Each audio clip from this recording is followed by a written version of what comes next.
Yan na po ang nabuhusan. Ay, ginawa nila ng ano nga to ba? Biga. Itong daan. Yan. At ito naman buhok. Ay, sa Lunes yung papatungan ng hollow block. Yung pinakang ano sa gitna.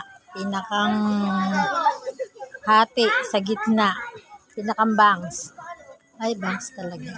Ayan o. Oh, ayan yung isang metro na daan. Nilagyan nila ng biga para pagtatambak ay ano. Okay na. Tapos, ito yung kanila ngayong binuhusan. Safety tank. Ano ba tawag dyan? Basta taian. Ay, ang basto. Tapos, ito, nag-deliver sila kanina ng panambak. Yung iba, naipala na nila doon. Doon. So, ano, may kulang doon. Hindi lang nila na-diretso kasi may ano pa. May, ano yun? Biga. Ayan.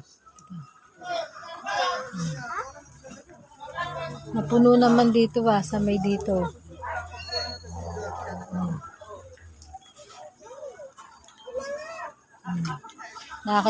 Kukulangan nga sa tambak. Pang-apat yan eh. Dalawa nung umaga, dalawa nung hapon. Kasi dyan lang pala sila kumuha sa may Matalatala. Kaya ano. Pero ito pa yung iba papalahin pa nila kasi kaya nila nilagyan tong kabila para ano nila yung pit ng truck para mai-dump nila. Ayan.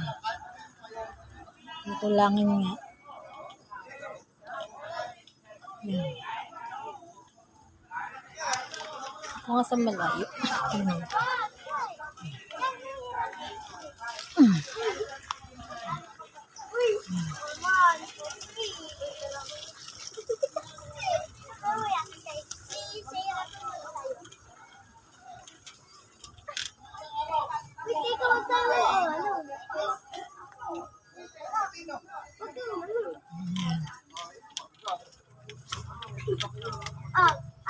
Mga apat yan.